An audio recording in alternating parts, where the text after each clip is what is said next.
할렐루야. 좌우에 계신 분들에게 인사하실 때 하나님이 당신을 지극히 사랑하십니다. 인사해 주시기 바랍니다. 하나님이 우리 영곤이를 지극히 사랑합니다. 지금 이 시간 저희와 함께 파주에서 그리고 일본에서 그리고 중국에서 그리고 각 처소에서 또 국내 인터넷으로 예배드리고 있는 모든 곳에 계신 분들 동일하게 거기 하나님 계시고 하나님이 여러분들을 지극히 사랑하심을 믿게 되기를 주님의 이름으로 축복합니다. 아멘. 우리 하나님 주시는 말씀을 같이 보도록 하겠습니다. 은혜 받으실 하나님 말씀은 시편 107편. 오늘은 딱 2절이라서 아주 딱 2절 읽기가 좋습니다. 21절과 22절을 한 마음으로 한 목소리로 또박또박 하나님 앞에서 같이 봉독하도록 하겠습니다. 시작. 여호와의 인자하심과 인생에게 행하신 기적으로 말미암아 그를 찬송할지로다. 감사제를 드리며 노래하여 그가 행하신 일을 선포할지로다. 아멘. 오늘 이 본문 말씀을 가지고 진정한 감사를 하나님께 표현해 드리는 복된 자가 저와 여러분입니다. 이런 제목으로 주시는 은혜를 나누려고 합니다. 이미 서두에 말씀드렸는 것처럼 오늘은 맥주 감사 주일이에요. 6개월 동안 코로나 전국 속에서 지금 이 시간에도 마스크를 쓰고 계시지만 마스크 쓰신 가운데 호흡도 불편한데도 봉사해 주시고 헌신해 주시고 또 가정을 챙겨 주시고 또 직장에서 사업장에서 일터에서 또 학생들은 학교에서 공부하는 자리에서 최선을 다해 주셔 수고해 주셔서 너무 감사해요. 우리 옆에 계신 분들에게 6개월 동안 참 수고 많으셨어요. 네. 또 다른 분을 향해서 당신이 계셔서 참 감사합니다.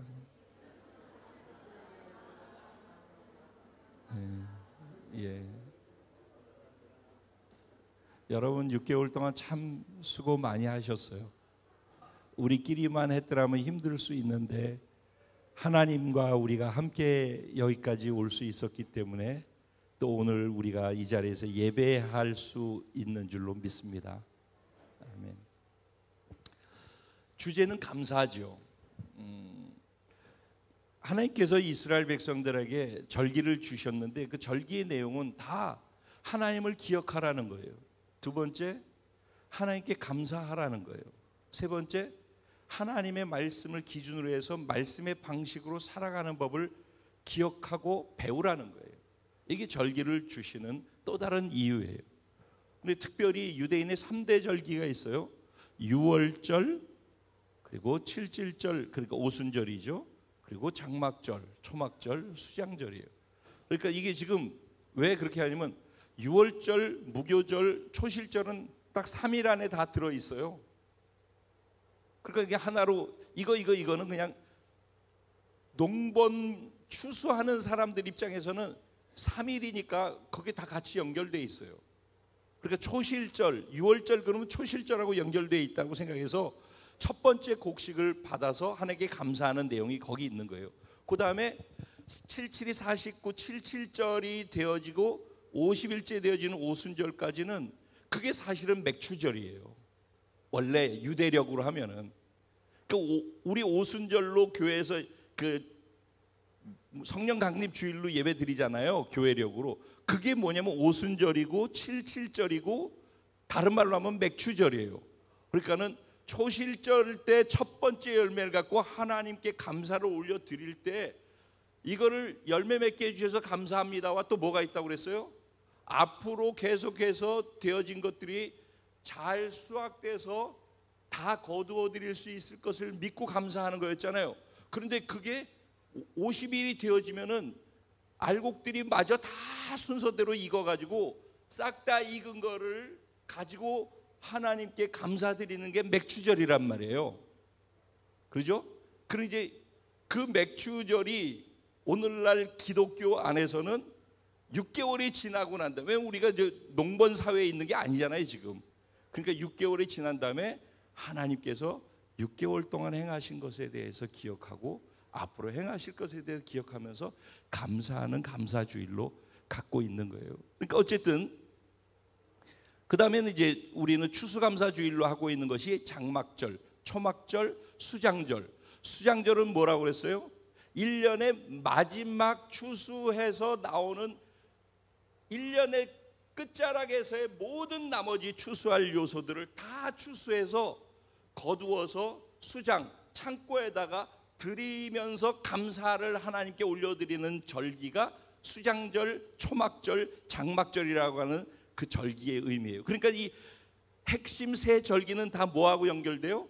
농사하고 연결되어지고, 그 농사를 통해서 수확을 거둘 수 있게 해주신 하나님께 감사하는 감사가 중심의 주제가 되어 있는 거라는 거죠.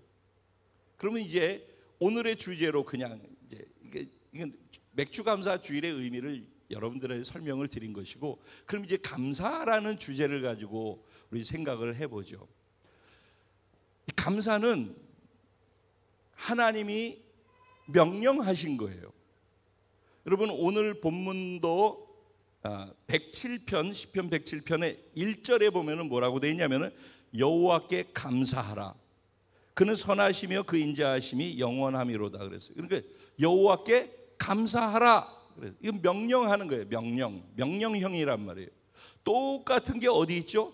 이건 구약에서 감사를 명령하시는 형태로 보인다면 신약에서도 똑같아요. 데살로니가 전서 5장 16절은 뭐예요? 항상 기뻐하라. 17절은 쉬지 말고 기도하라. 18절은 범사에 감사하라. 이건 명령이에요. 범사에 어떻게 하래요? 감사하래요. 왜? 이는 그리스도 예수 안에서 너희를 향하신 하나님의 뜻이니라 그래요. 이게 하나님의 뜻이래요. 그러면 하나님이 하나님의 사랑하는 자녀들을 향한 뜻이 뭐겠어요? 사랑 안에서 자녀들을 향해서 이거를 네가 해야 돼라고 부모들이 자녀한테 꼭 해야 된다라고 얘기할 때 어떤 마음으로 해요? 살아온 경륜, 본인이 경험하면서 실수했던 것, 그러면서 깨달아지고 이렇게 해야지 돼라고 생각해서 자녀 잘 되라고 하는 것들을 하라고 얘기를 하잖아요. 그러죠? 그런데 우리는 부모이지만은 완전한 사람이 아니기 때문에, 즉 완벽하지 않기 때문에 우리가 사랑하기 때문에 하는 내용 안에 실수가 있을 수 있어요. 그래서 때로는 부모님이 우리에게 말씀하시는 거 안에 보면은 답답하고 현실적이지 않고 이런 것들을 우리가 경험하기 때문에 부모는 왜 이렇게 고리타분하게 꼰대 소리만 하고 뭐 이런 생각을 하게 되는 거죠. 근데 하나님은 그렇지 않아요. 하나님은 우리를 만드신 분이고, 하나님은 전능하시고 전지하시고 완벽하신 분이에요. 그래서 그 하나님이 그 자신의 완벽함을 가지고 우리 인간을 만드셨단 말이에요. 그리고 이 땅에 우리를 생명을 줘서 태어나게 하셨어요. 예수를 지금 안 믿는 사람이나 믿는 사람이나 다 하나님이 생명 줘서 태어나게 하신 거예요. 그리고 그 각 사람에게 하나님은 말씀하고 계시고 명령하고 계셔요. 왜? 그가 이렇게 해야지만 잘 되고 복을 받게 된다는 걸 만드신 분이라서 우리를 100% 우리보다 우리를 잘 아시기 때문에 우리가 잘 되게 하기 위해서 꼭 필요한 것들을 말씀하신단 말이죠. 그러니까 지금 성경에 있는 모든 내용이 그렇다면은 지금 감사라는 주제니까 감사해라고 명령하시는 건 뭐예요? 감사하라. 하는 게 복이라는 거예요. 사실은 감사에 대해서는 얼마 전에도 한번 우리가 감사를 서로에게 표현하고 말하는 것에 대해서 했었어요. 그렇죠? 그리고 감사가 얼마나 복인지, 그리고 내가 감사할 때 얼마나 좋은 일들이 일어나는지에 대해서 다 말씀을 드렸어요. 기억나시나요? 뭔 내용이었는지 구체적이지는 않지만은 어쨌든 그런 얘기를 했던 건 기억나시죠? 네. 그러니까 거기서 한 가지, 제가 뭐 거짓말하는 게 아니니까, 성경 얘기 갖고 하는 얘기니까, 그리고 공감하는 내용이니까, 감사하면은 감사하고 있을 때 불평 원망하고 있을 때 내 마음의 상태나 어쨌든 어떤 상황에서라도 내가 감사를 지금 하고 있으면 내 상태가 컨디션이 좋아요, 안 좋아요? 감사를 하고 할 수 있고 하고 있다라고 하는 그때는 컨디션이 참 좋은 거예요. 상태가 아주 좋아요. 기분이 좋단 말이에요. 이 감사라는 것은 관계 속에서 형성되어질 수 있는 단어예요. 감사는 하나님께 감사하는 것이고, 또 인간끼리의 관계 속에서도 감사하는 거예요. 그러니까 감사라고 하는 것은 관계를 부드럽게 하고 관계를 좋게 만들어요. 인간관계가 굉장히 어렵고 불편하고 힘들다라고 이렇게 생각하는 분이 계실 수 있어요. 나는 그게 참 어려워. 그리고 상대방이 다 어렵게 하기 때문에 그래 라고 생각해서 관계를 풀어가기가 힘든 분들이 계실 수 있어요. 그런데 그분들한테 약한 게 뭐냐면은 불편하거나 어렵다라는 것을 느끼는 촉은 굉장히 잘 발달돼 있어요. 근데 감사해야 될 조건들을 보는 촉이 약해요. 어쨌든 감사가 풍성해지면은 내 삶이 풍성해져요. 좋은 것으로 풍성해지게 돼 있어요. 인간관계 불편한 것도 그것 때문에 얼마나 삶이 아무것도 아닌데, 근데 어차피 봐야 될 사람인데 관계가 불편해. 그러면 아무리 밖에서 좋은 일이 있고 내가 뭐 성공하고 잘하고 그래도 계속 봐야 될 사람이 불편함으로 존재한다면 얼마나 불편하겠어요. 그러면은 다른 게 다 잘 돼도 그 불편함이 내 옆에 딱 붙어서 있으면은 행복하다라고 얘기를 해요, 그것을. 왜냐면 그것만 보이거든요. 그것만 불편하거든요. 그러니까 행복할 수가 없어요. 근데 이 감사하는 건 행복할 수 있는 비결이기도 한 거죠. 그러니까 하나님께 감사를 많이 할수록 행복해요. 사람끼리 관계 속에서 감사를 많이 할수록 행복해요. 그러니까 진짜 행복하려면은 내 레이더망에 불편한 것들이 보이는 것들을 보는 눈을 제해 주시고 감사할 것을 보는 눈을 열어 주시옵소서. 이거 기도해야 돼요. 그냥 보이지 않아요. 기도해야지 돼요. 그렇지 않으면은 오늘 이제 성경에서 나오는 내용들이 경험되게 돼 있어요. 좋은 것만 있는 게 아니래요. 우리가 지금 이거 안 좋은 거야라고 생각하는 일들이 일어나게 돼 있어요. 자, 여기까지. 자, 그러면은 감사는 명령이고 우리가 복되게 하기 위해서 하나님이 하시는 거예요. 그런데 그거를 이렇게 들어서 알고 있는데 둘 중에 하나예요. 그걸 동의하고 진짜 믿든가 아니면은 동의하지 않던가. 또 둘 중에 하나예요. 동의를 해서 믿는데 내가 연약하기 때문에 감사가 나에게 복이고 유익이고 행복을 주는 조건이라는 것에 대해서는 나도 분명히 알고 동의해. 그런데 내가 약해서 그게 잘 안 돼요. 동의하십니까? 공감해 보셨어요? 우리는 감사해야지 내게 복이라는 걸 알고 감사하면 내가 행복해진다는 걸 아는데도 감사할 것을 그러면 찾아야 되잖아요. 여러분 생각해 보세요. 이게 진짜 나한테 중요한 거야.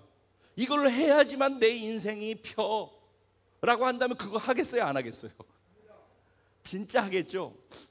내 자녀가 잘 되게 하기 위해서 내가 성실하게 아침부터 저녁까지 최선을 다해서 일하고 그렇게 하는 이유가 뭐예요?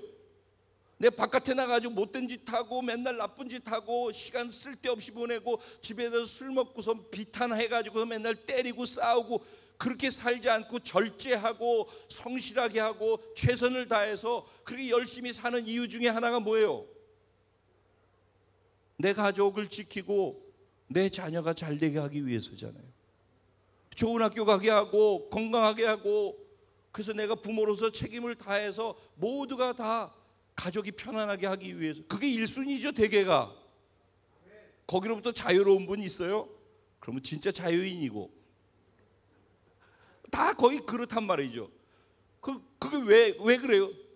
그렇게 해야지 그럴 거라고 생각하잖아요. 그러니까 마찬가지로 감사해야지 진짜 내가 편안해질 수 있고 행복해질 수 있고 그렇다라고. 그래서 인간관계든지 신앙생활에서 하나님과의 관계든지 감사를 많이 하면 많이 할수록 감사에 비례해서 나한테 좋은 것들이 더 많이 있다라고 정말 동의한다면, 정말 믿는다면은 모든 것 제쳐놓고 불편한 것 제쳐놓고 그거부터 하려고 감사에 집중해보지 않겠어요? 이게 진짜라면은 감사에 좀 더 집중해 볼 것 같아. 그리고 반복 지속해서 안 되고 자꾸 놓치는 것을 긴장해서 그거를 놓치지 않으려고 노력하고 애써 볼 것 같아. 그러겠죠?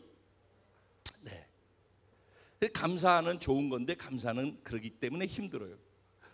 이렇게 했는데도 지금 감사가 여기 딱 왔어요. 저와 여러분. 근데 여기 문 앞에 딱 나가는데 누가 얘기를 하는데 딱 마음에 불편한 소리로 딱 들려. 그러면은요, 오늘 이 말씀 듣고 감사해야 된다는 생각 한순간에 어디로 다 가버립니다. 그리고 그 말한 사람과 지금까지 쌓아왔던, 지금 얼마나 오랜 시간 동안 쌓아왔던 관계예요? 근데 그 관계 좋았던 거 뭐 어쩌고 다 상관없어요. 그냥 지금 나 불편하게 한 그거, 그때부터 앞에 쌓아놨던 것은 아무 상관없이 지금 불편하게 하는 그것에 의해서 그 뒤는 다 그걸로 결정돼요. 그게 대개 우리가 하는 인간관계 스타일이에요.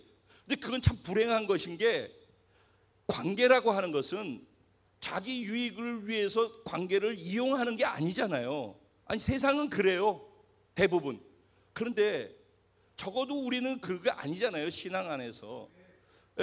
내가 서로에게 유익이 되고 진심을 나누는 관계로서 우리는 관계하려는 것 아니겠어요? 부족하지만은. 그러면은 이용하려고 하는 게 아닌 관계라 한다면은 지금까지 만나고 이게 처음부터 친해지지 않는단 말이죠. 그러면 이 관계가 자꾸 점진적으로 가는 거예요. 시간도 필요하고 만남도 필요하고 차도 마셔보고 노력도 해보고 뭐 이런 과정이라고 하는 것이 있어요. 근데 그 과정을 갖다 이만큼 쌓아놨는데, 이만큼 쌓아놓은 가운데 말 한마디가 딱 불편하면은 그걸로 그날 이후로 이건 그냥 다 무너진다면 그거는 뭐예요? 그런 관계는 대개 그런 일들도 많이 일어나거든요. 근데 그런 관계 뭐냐면, 지금까지 했던 관계는 진짜 성경에서 얘기하고 하나님이 원하신 그런 관계가 아니라 세상에서 사람들이 살아가는 방식의 관계의 유지법이었다라는 것이 그냥 증명되는 거예요. 그래서 제가 그러잖아요. 단어를 똑같은 걸 쓰더라도 기독교 안에서, 교회 안에서 쓰는 똑같은 용어가 다르다니까. 그게 그거라고 생각하지 마세요. 전혀 다른 거예요. 개념 정의가 다르다고요. 그래서 지금 이런 부작용도 일어나는 거예요. 바깥에서 하고 있는 거 똑같이 여기서 교회를 다니지만은 똑같이 그 원리 속에서 반응들을 하고 있어요. 몸에 배 있는 걸. 근데 성경에서 얘기하고 있는 관계라고 하는 건 그런 거 아니에요. 관계는 계속해서 서로를 소중히 여기면서 알아가는 것만큼의 크기만큼 신뢰가 생기는 거예요. 즉 신뢰를 구축하기 위해서 쌓아가는 관계가 돼야 되는 거예요. 근데 말 한마디에 실수할 수 있고 연약하니까 서로 간에 그런 게 있잖아요. 근데 그 말 한마디에 지금까지 쌓아놓은 것들을 무너뜨리는 관계라면 그거는 관계를 위한 관계가 아니었다는 얘기가 되는 거란 말이에요. 이 얘기가 인간관계 속에서 나타나는 현상이지만 하나님하고도 똑같아요. 하나님이 나의 필요를 채워주시는 분으로서 교회 신앙생활을 하고 교회를 다니면은요, 필요할 때 하나님께 구해요. 그럼 하나님이 해주시잖아요. 그러면은 계속 그렇게 필요할 때 구하고 해주시는 하나님으로 계속 만나는 거예요, 하나님을. 그러다가 내가 생각하고 있는 대로 되지 않는 어떤 일들이 생기고 내 마음에 불편하게 느껴지는 어떤 일들이 있잖아요. 그러면 그때부터 지금까지 하나님하고 왔던 신앙생활이고 뭐고 다 끝나요, 그냥. 그리고 그때부터 섭섭이 들어가고 불편하고 하나님 어떻게 나한테 이럴 수 있냐라고. 여태까지 한 건 다 뭔데? 그러니까 이게 인간관계 속에서의 관계법이나 하나님과의 관계 속에서의 관계법이나 다 똑같아요.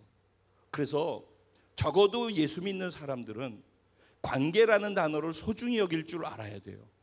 이용하기 위한 관계로서 나를 위해서 필요로 하는 대상으로서 서로를 만나면 안 돼요. 서로에게 도움이 되어주고 서로를 신뢰하는, 이게 그리스도의 몸이잖아요. 몸. 우리가 그리스도의 몸이라고. 몸. 우리는 모임은 그런 모임이라고. 그러니까 몸이 몸을, 세포가 세포를 받아들여 줘야죠.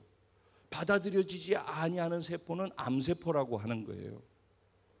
그러니까 우리 서로가 암세포, 암덩어리로 존재하면 안 되잖아요. 그래서 제가 감사를 얘기하고 있는데 왜 이 얘기를 하는가? 이 관계 부분이 이렇게 정리되지 아니하면 감사라는 걸 볼 수 있는 눈이 안 열려요. 감사거리가 이만큼 쌓여 있다가도 그냥 한마디면은 하나님과의 관계도 사람과 관계도 다 무너지는 그런 식의 관계를 만들어 가는 것은, 관계 속에서 감사로 넘어가는 것이 사실은 거의 불가능한 거란 말이에요. 저 지금 감사를 얘기하고 있는 거예요. 네. 그래서 감사하고 싶으면, 그래서 행복하고 싶으면은 나의 관계를 어떤 식으로 하나님과든 사람이든 어떤 식으로 하고 있는지를 점검해 봐라. 그래서 정말 성경에서 얘기하고 있는 그런 관계로 그 관계의 개념을 새롭게 정리하는 그런 은혜가 있게 되기를 주님의 이름으로 축복합니다. 우리가 감사하지 못하는 것은 아까 말씀드린 것처럼 하나가 쑥 들어와서 불편하게 하고 어렵게 하고 힘든 것이 있으면 지금까지 감사할 거리가 있던 것이 다 사라지고 이것만 보이기 때문에 그래요. 이것만 보여요. 근데 대개는 어떤 거냐면은 오늘 본문에 보면은요, 1절부터 3절까지는 우리가 감사해야 될 이유에 대해서 얘기를 하고 있어요. 뭐라고 얘기를 하냐? 여호와께 감사해라. 그는 선하시며 그 인자하심이 영원하다. 여호와의 속량을 받은 자, 대속 구원 받은 자들은 이같이 뭘 하래요? 말할지어다. 여호와께서 대적의 손에서 그들을 구원 속량하시고 동서남북 각 지방에서부터 모으셨도다 그랬어요. 그리고 그렇게 우리를 속량, 대속, 구원하신 그 내용을 그 뒤에 샘플로서 쭉 설명한 게 43절까지 내용이에요. 굉장히 길어요. 근데 그 다음에 뭐가 나오냐면은, 예를 들면 저 긴 것을 가능한 이렇게 요약해서 이해를 한번 시켜드릴게요. 여기서 어떤 내용이 나오냐면은 광야 사막길에서 길을 잃어서 방황한 거 나와요. 여러분, 사막은 앞뒤 사방이 다 동서남북이 사막이잖아요. 그래서 어디가 길인지 몰라요. 그 사막을 아는 사람만 아는 거죠. 아니면 나침판을 가지고 있어야지 아는 거예요. 그래서 그쪽을 향해 가야 되는 거예요. 근데 뭐라고 본문에 나와 있냐면은 길을 잃었대요, 사막에서. 그래서 사람이 거주하고 있는 성읍이 어느 쪽인지를 몰라서 뱅뱅 사막에서 돌다가 가지고 있는 식량, 물 다 떨어졌대요. 그래서 배고프고 목이 말라서 죽을 것 같은 어려운 상황에 처했대요. 그런데 그가 그렇게 어렵게 되어지니까 고통 속에서 뭘 했대요? 하나님께 부르짖었대요. 이 같은 패턴이 지금 4번 크게 나와요. 이런 어려운 상황 속에서 어떻게 했대요? 하나님께 부르짖었대요. 그랬더니 하나님께서 그 부르짖음을 들으시고 그 광야에서 사람이 거주하는 성읍으로 그들을 인도하셨더라. 인생에게 행하신 하나님의 선하시고 인자하신 그 일로 인하여서 하나님 찬양할지어다. 이 패턴이에요 지금. 그 다음에 또 뭐야? 흑암 어둠 가운데에서 앉아있대요. 쇠사슬 쇠고랑에 채워져서 메어져서 어둠 침침한 곳에 갇혀있대요. 그래서 그가 그 고통 속에서 얽매여 가지고 견딜 수 없는 고통스러움을 호소하고 있대요. 어떤 케이스일까요? 감옥에 갇혔을까요? 아니, 외부로서 환경적으로 압박이 너무 심해서 그래서 그 환경이 나를 얽어매 가지고 거기에서 아무것도 할 수 없어서 절망스러워서 캄캄한 방 안에 들어앉아 가지고 거기에서 갇혀 있는 상태일 수도 있겠죠. 아니면은 겉은 멀쩡한데 내 내면이 상해서 내 내적으로 상처받고 힘들고 아픈 것 때문에 사람들과 겉으로는 미소 짓고 있지만 내 내면 안에서 마음을 다 닫고 차단해 놓고 마음 깊은 곳에 가장 어두운 곳으로 자기 스스로 들어가서 그 어두운 곳에서 고통스러워하면서, 근데 그것은 뭐냐면 어둠에 묶여 있는 거거든요. 흑암에 묶여 있는 거란 말이에요. 거기서 일어날 힘도 없어요. 거기에 앉아 있는 거예요. 주저앉아 있는 거예요. 그 상태란 말이에요. 그런데 그게 너무너무 고통스러워 이제는.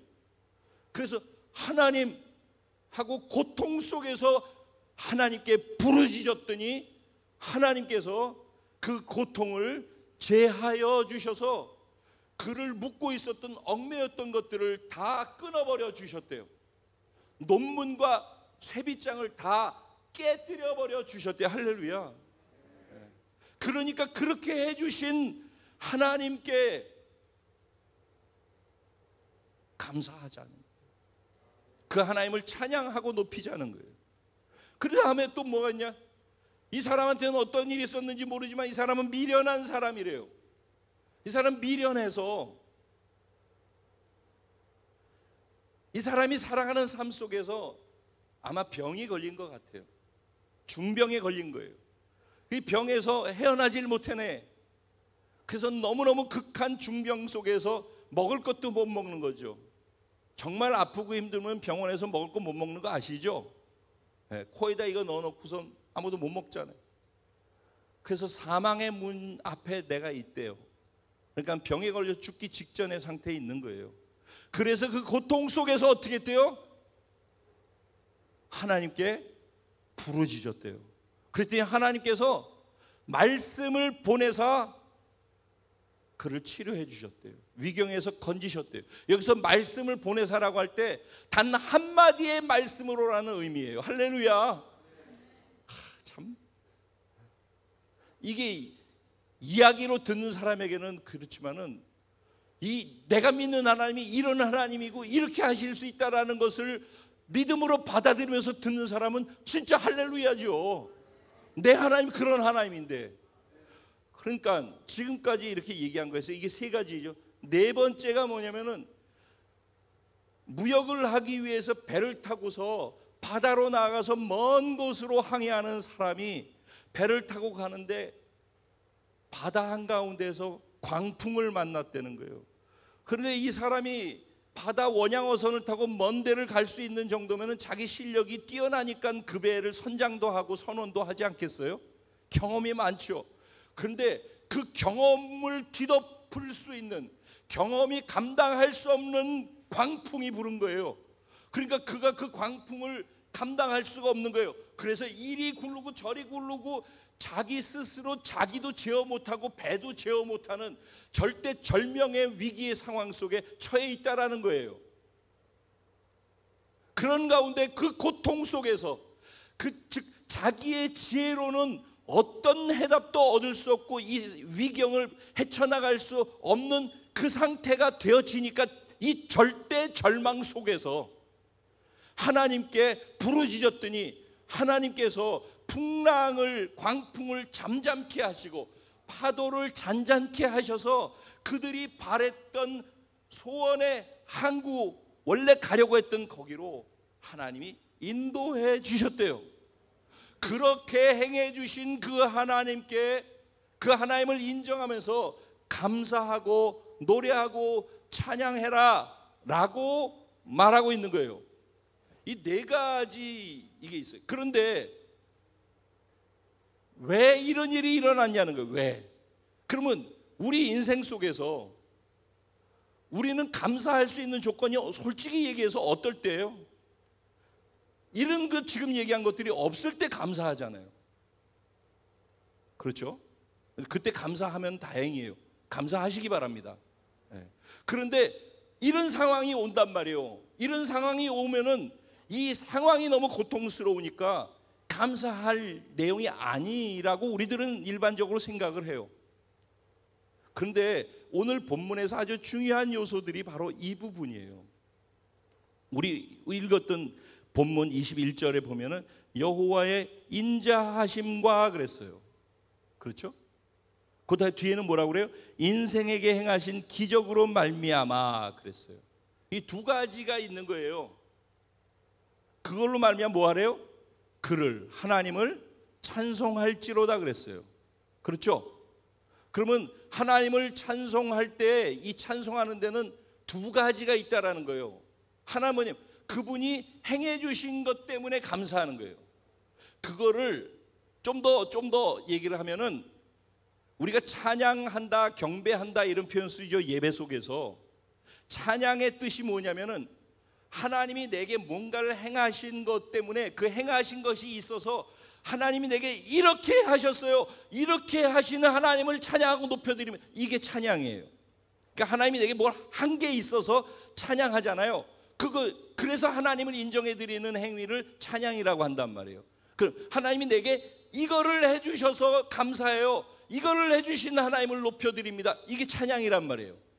근데 이게 지금 21절에 인생에게 행하신 기적으로 말미암아의 의미예요. 그런가 하면은 그 앞부분은 또 뭐예요? 여호와의 인자하심을 찬양하래요. 이건 뭐예요? 앞부분이 없어도 찬양할 수 있다라는 거예요. 무엇으로? 그분의 성품 때문에. 그분 그 자체를 내가 알기 때문에. 그분을 아는 거죠. 그래서 그 관계가 중요하다라는 게 이런 거예요.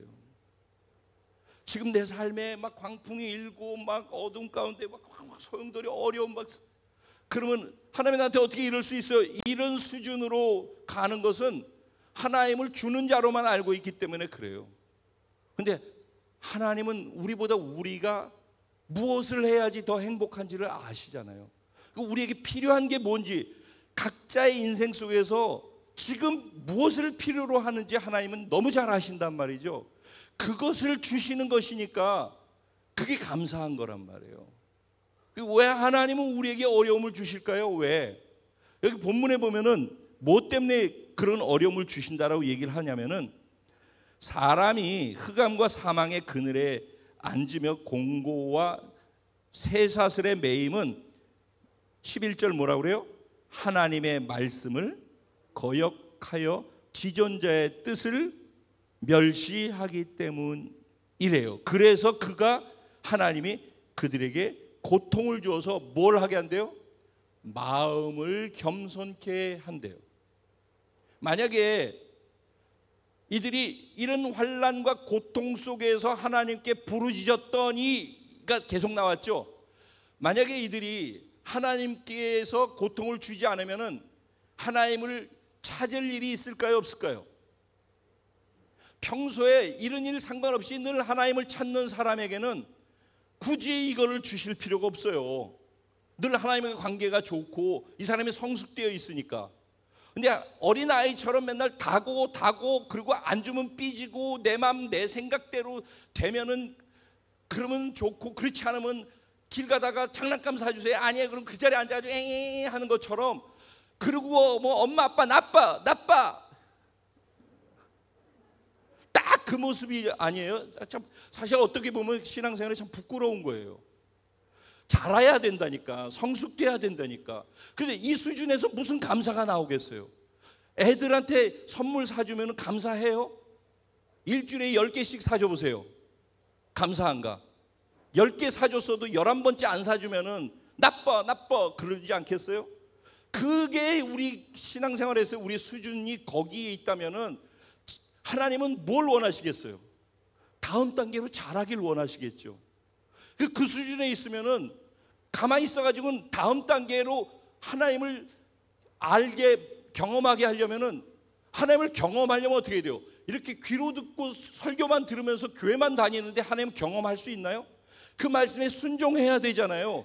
순종하면서 살아야지 하나님을 순종 속에서 경험하는 하나님을 경험함을 통해서 알아가는 알미 커지면서 신뢰도 커지고 신뢰가 커지기 때문에 믿음도 커져서 그 하나님이 어떤 말을 하더라도 내가 이해 안 돼도 그것을 따라갈 수 있는 믿음의 사람으로 자라가는 거거든요.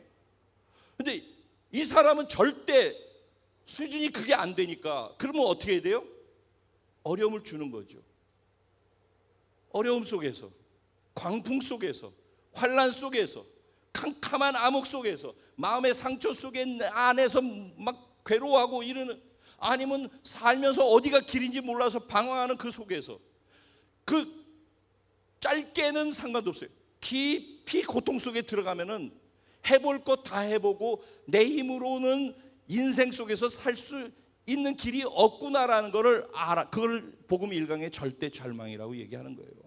이 절망을, 그러니까 내로서는 할 수 있는 게 아무것도 없다라는 절망을 알아야지 그때부터 진짜 구원이 시작돼요. 사실은 내가 뭐 할 수 있다고 생각하는 한에는 자기가 잘하면 다 내가 잘했다라고 하기 때문에 하나님이 필요 없는 사람이 돼요. 그래서 교만해져요. 그러면은 참 삶이 복잡해져요. 그러면 하나님이 사랑하고 구원한 사람이 맞으면, 하나님의 자녀가 맞으면은 반드시 그 사람은 인생 속에 어려움으로 들어가게 돼 있어요. 그래서 저 목사로서 35년 목회하면서 이렇게 보면 그냥 다 보이거든요. 사실 죄송합니다. 그런데 걱정이 되는 거 있죠. 제가 말을 다 안 해요. 그래서 저거 이제 기도 제목이에요. 저렇게 가면은 분명히 다음 코스가 보이는데, 그러면 근데 아무리 해도 그쪽으로 가지 않고서는 하나님을 찾지 않을 거거든. 고통 속에서 극한 절망으로 가야지만 살려주세요 하고 그때 하나님을 찾는다니까. 그러면 하나님을 찾을 수 있는 기회를 주신 거예요. 즉 기독해 하기 위해서, 하나님을 찾게 하기 위해서, 하나님 없이도 살 수 있다고 교회만 다니는 사람이 하나님 없이 살 수 없어서 하나님을 찾습니다. 하나님을 의지합니다. 하나님 당신 없이 난 살 수 없고 숨도 쉴 수 없는 존재가 되어졌습니다. 이게 복이란 말이에요. 그러니까 환난이 오는 것도 그 환난을 허락하신 하나님이 우리를 향한 사랑의 마음, 자기 수준이 아니라 하나님 수준에서 우리를 어떻게 사랑해서 어느 단계로 올라가게 하기 위해서 사랑으로서 그걸 가슴 아파하면서도 허락하고 계신지, 그 하나님, 그 부모의 마음을 아는 자식, 그가 하나님께 환난 속에서도 감사할 수 있는 거예요. 아, 하나님, 내가 당신을 놓치고 살았었네요. 지금이라도 내가 당신을 다시 돌이켜서 찾을 수 있게 해주셔서 감사합니다.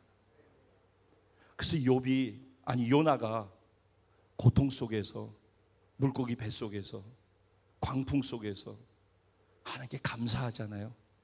요리 빼고 저리 빼고 지 하고 싶은 대로 하고 하나님 반대로만 갔잖아요. 그러다가 광풍을 만나고 물고기 뱃속으로 던져지고, 거기에서 뭐해요?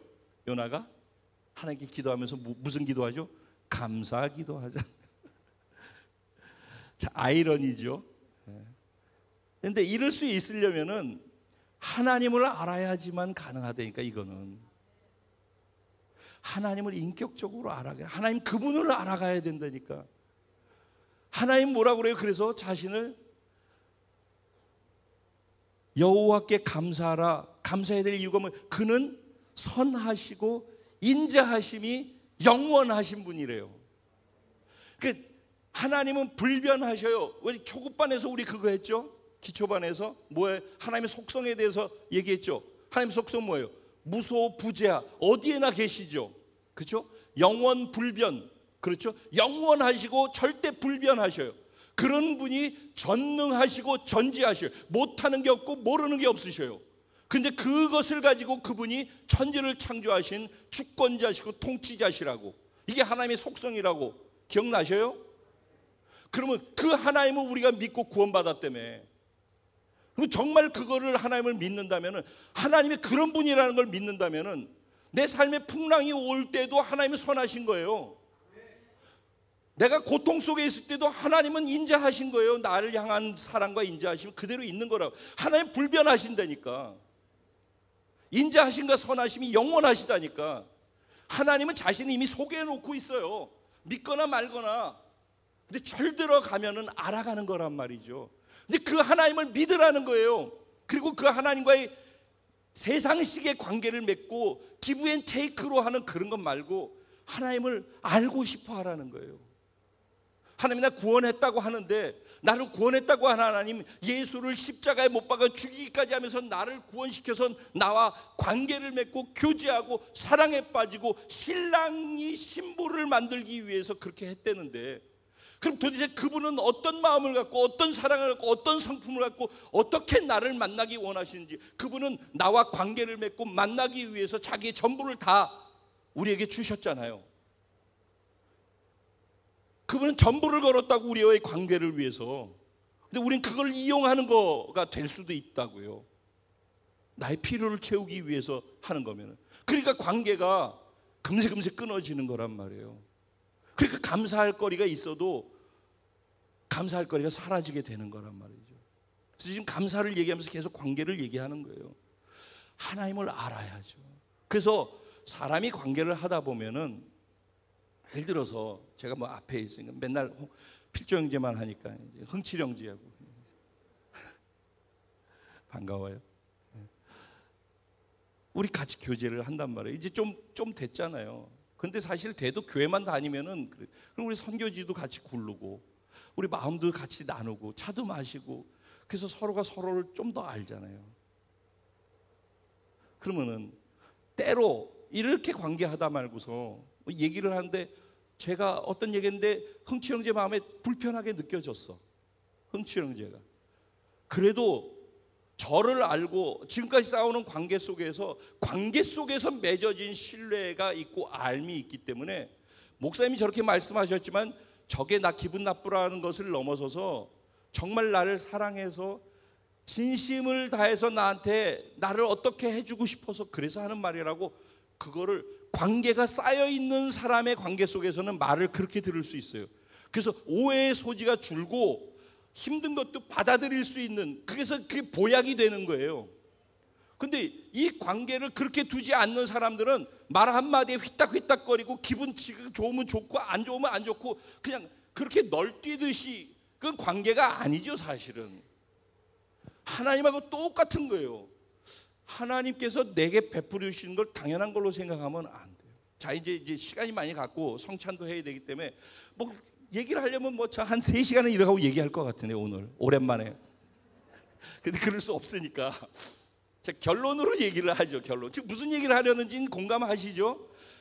감사해야지 복이에요. 근데 감사가 쉽지 않은 이유가 다른 데 있는 게 아니라, 우리가 관계라고 하는 부분을 이 세상의 방식으로의 관계 설정을 해놓고선 관계를 만들어 가려고 하기 때문에 다 무너지기 때문에 감사로 넘어가기가 쉽지 않아서 그렇단 말이에요. 이해됐죠? 네. 감사 조건은요, 그러니까 하나님 그분 자체가 감사한 거예요. 그분을 알게 된다면은, 그리고 그분이 나에게 행하신 것으로 인하여서 감사한 거예요. 그래서 여기서 기적으로 인하여서 감사라고 하는데, 이 성경 말고 그 이전 성경에는요, 그분이 행하신 기한 일로 인하여서 그분께 찬송할지어다 그랬어요. 기한 일. 왜 기한 일인가? 오늘 나온 내용들을 뒤에서 뭐라고 얘기를 하냐면요, 33절부터 보면은, 여호와께서는, 잘 보세요, 여호와께서는 강이 변하여 광야가 되게 하시고 샘이 변하여 마른 땅이 되게 하시고, 이거는 좋은 거에 있다가 안 좋은 곳으로 되어진다는 얘기예요. 이해됐죠? 그 주민의 악으로 말미암아, 아까도 하나님을 멸시하고 말씀을 거역하기 때문에 문제가 생겼죠. 여기서도 뭐 때문에 이들이 어려움을 겪는 이유가 뭐예요?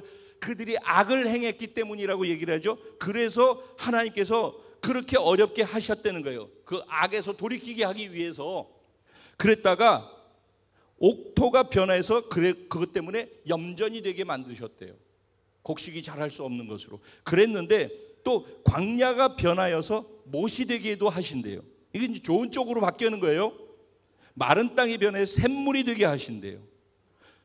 그리고 줄인 자들로 거기에 살게 하시고 거주할 성읍들을 준비하시고 밭에 파종을 하고 재배해서 풍성한 소출을 거두고 또 복을 주시고 번성케 하시고 감소하지 않게 해주신대요. 할렐루야. 그러다가 다시 또 압박을 주시고 재난과 우환을 주시고 그것을 통해서 그들의 지금까지 쌓아놓은 수가 줄어들게 하시고 낮아지게 만드신대요. 그래서 여호와께서 고관들 높아져 있는 자리에 있는 자들에게는 능력을 쏟아부으시고 길 없는 황야에서 방황하게 만드시고, 그렇게 하시지만은 궁핍한 자 고통으로부터 건져주시고 그의 가족을 양떼같이 지켜 주신다는 거예요. 이게 기이한 일이라는 거예요, 여러분.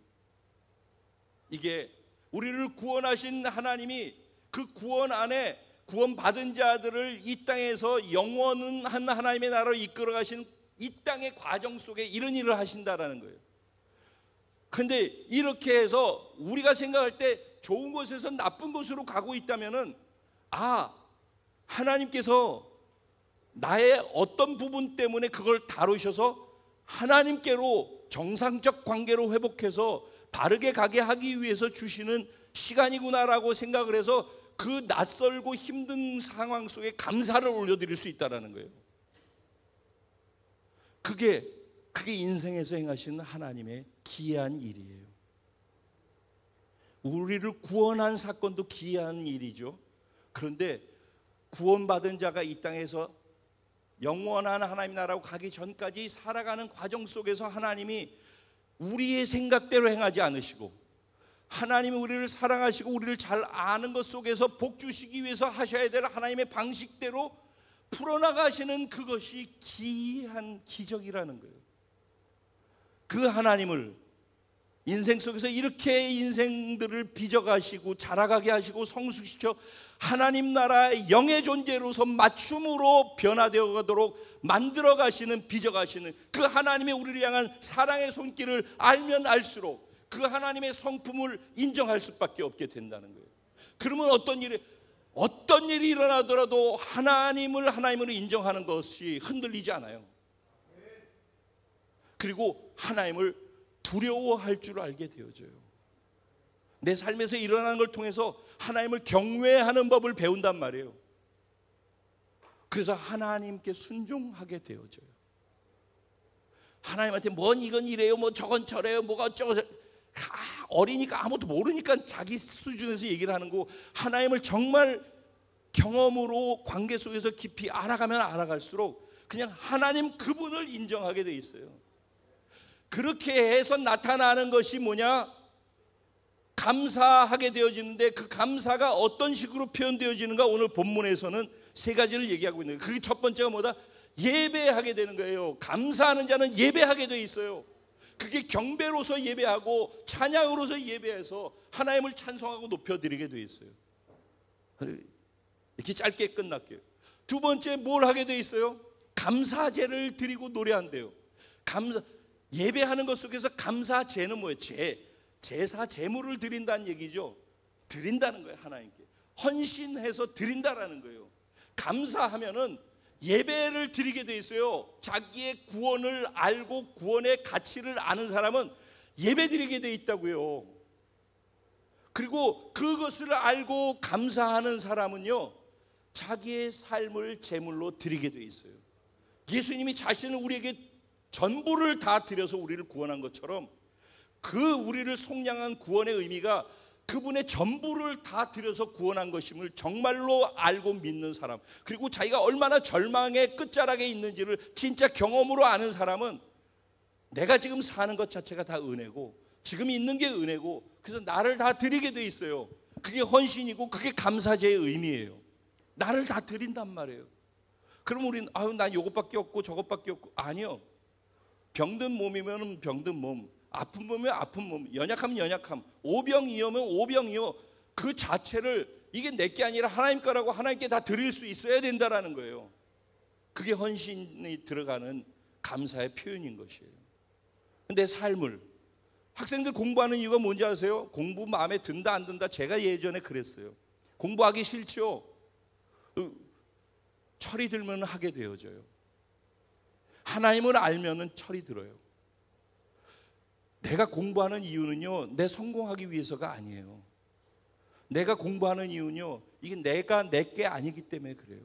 내가 공부 열심히 해서 잘 돼가지고 높은 자리에 가든지 뭐가 되든지 되면은 그 됨이 예수님이 쓰실 수 있는 용이한 것이 되기 때문에 그런 거예요.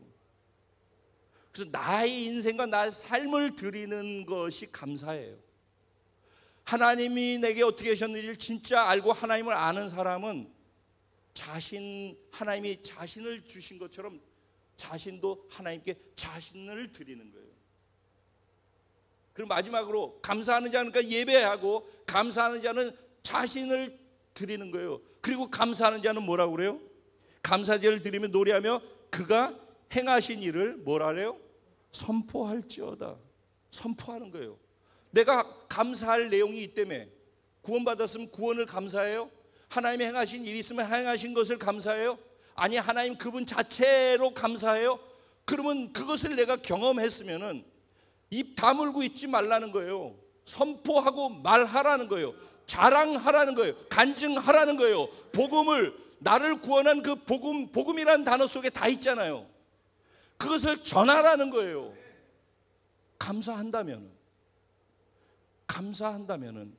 그 감사를 진정으로 표현해서 그분께 드려야 되는데 무엇으로 표현되나? 참된 예배자로서 예배드림을 통해서 감사가 표현되는 거예요. 감사함으로 그 문에 들어와서 그의 궁정에 들어오며 감사가 예배로 연결되는 거예요.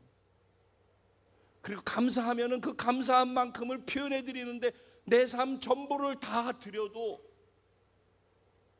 감사할 게 부족해서 그냥 나를 드리는 거예요. 자기 인생을 드리는 게. 그 감사하면은 그런 일을 행하신 그 하나님을 증거하고 자랑하고 하나님이 내 인생 속에 행하신 기이한 일들을 선포하고 하나님을 드러내는 삶 살아가게 돼 있다라는 거예요. 오늘 저와 여러분이 진짜 하나님을 더 많이 알고 하나님과 관계를 더 깊이 하고 하나님께 많이 감사해서 예배가 진짜 감사하기 때문에 드려진 예배를, 삶이 진짜 감사하기 때문에 자기의 인생을 드릴 수 있는 감사를, 그리고 감사하기 때문에 경험한 그 하나님이 행하신 것들을 사람들한테 마음껏 자랑하고 선포하고 그렇게 하는 것을 통해서 내가 진짜 하나님께 감사하고 있어요라는 것을 증명할 수 있는 진정한 감사를 하나님께 표현해 드리는 삶을 살아가는 저와 여러분 되시기를 주님의 이름으로 축원드립니다. 그리고 이것이 하나님과의 관계 속에서라면은 적용점은 그것과 더불어서 나와 사람들과의 관계 속에서 또 똑같은 원리를 적용해서 내 삶의 관계 속에서 어떻게 관계를 바르게 해서 감사거리를 많이 만들고 감사를 많이 표현함을 통해서 그래서 내 삶이 행복하고 모두와의 관계 속에서 평안하고 복된 삶을 살아갈 수 있는 길을 함께 찾을 수 있게 되기를 주님의 이름으로 축원드려요. 우리 같이 오늘 이 말씀을 생각하시면서 하나님께 짧지만은 온 마음을 들여서 기도하며 나가겠습니다. 우리 주님의 이름을 한번 부르고 기도드리겠습니다. 주여